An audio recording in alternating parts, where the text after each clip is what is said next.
अस्सलाम वालेकुम दोस्तों, मैं जनाब आसिफ जावेद खरल, जनाब मेरे भाई मोहम्मद आसिफ सुनैरा मुफलिस साहब ते जनाब चंद एक दोड़ियां की हाज़री है भाई जनाब उच्चे की दुआएं ने बग्गा साहब है जनाब भाई आसिफ ने कज़न ते वीडियो अच्छी लगे है भाई जनाब आसिफ सुनैरा मुफलिस इन्हां दा चैनल यूट्यूब ते जरूर सब्सक्राइब भी करें जे नाल बेल आइकन ते भी क्लिक कर लिया जे ते आगाज़ करते हैं जनाब पहले एक अकीदतन के तबलीग इस्लाम दी आदम सानी की 950 साल है।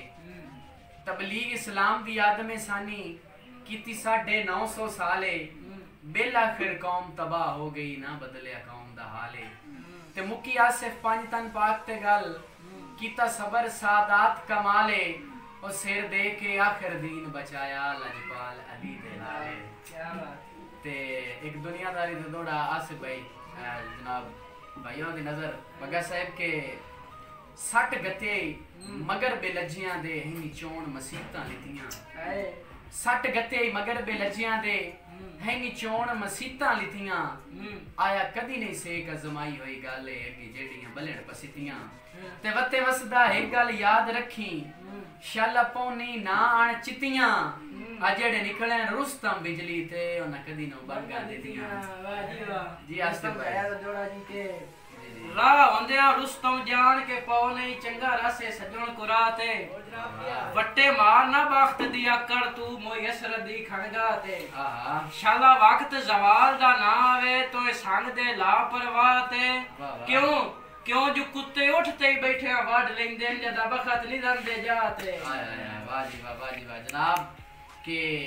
मैनू कोई नहीं तेरे मिलन दा मसला झले दिल परेशान दा हुंदा ही करे सज्जन यकीन ता कलमा गो नु वड्डा मान ईमान दा हुंदा ही ते शाला सज्जा ना रुस्तम बादशाह न होवेन आ दिल हर इंसान दा हुंदा ही जेड़े मनदे ही नहीं उन्हां बंदियां नु केड़ा बाहर कुरान दा हुंदा ही ओ आंदे के तैथू निखड़ के भी डांग ने नहीं गए केड़ी आ गई है यार क़यामत। वाह वाह तैथू निखड़ के भी डांग ने नहीं गए केड़ी आ गई है यार क़यामत असा राज ले जेड़ा रजना हा असी हुन कहीं और दी शामत। वाह वाह शुरू ला तू हुई बर्बादियां दी असा लई आई वेख अलामत तेरे जय ठगबाज अमराज होवेन कदा ना दे तख्त सलामत। हाय हाय हाय क्या कहने के जनाब के बड़ा खुश हां खटिया जिंदगी दा तेरी संगत नायाब ते ला छड़े है बड़ा खुश हां खटिया जिंदगी दा तेरी संगत नायाब ते ला छड़े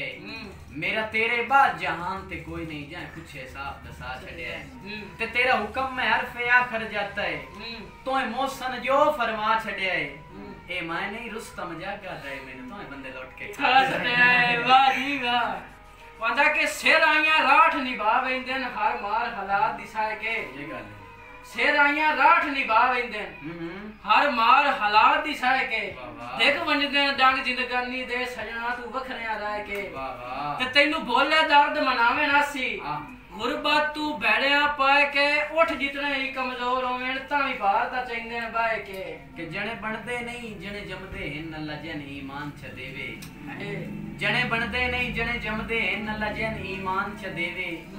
लजपाल पलेंदे ने लज अपनी भावे लख नुकसान छ देवे ते सारी जिंदगी दा पाबंद होंदा है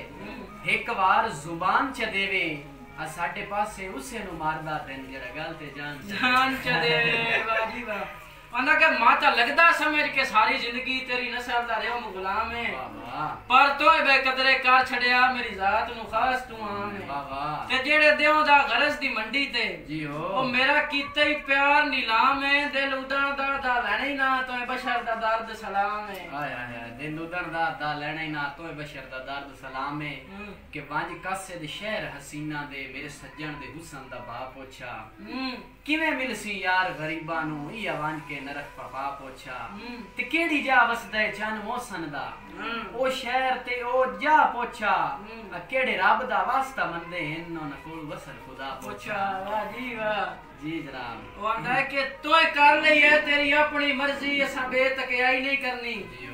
तेरी जायज नाजायज ते कुछ दे वतना दिल मर्जी काई नहीं करनी। वाह वाह ते चंगे निभे वका दे ओ डर ला के खुश दर्द खुदाई नहीं करनी जट ताक वला के रो लेना है तेरे नाल लड़ाई नहीं करनी। हाय हाय हाय क्या कहने के संग लेके कुछ काम सरफानो वेला पहुंचे बार बनाई वतना है इन्ना कोई ना पेड़ विच कांड कजनी जेड़े तू पांच मार बनाई वतना है वाह वाह ते मैनू साड़न वास्ते रुस्तम झाया जेड़े गल दे हार बनाई वतना है ओ ऐसा ही हो जे नौकर ना रख दे जेड़े तू सरदार बनाई वतना है।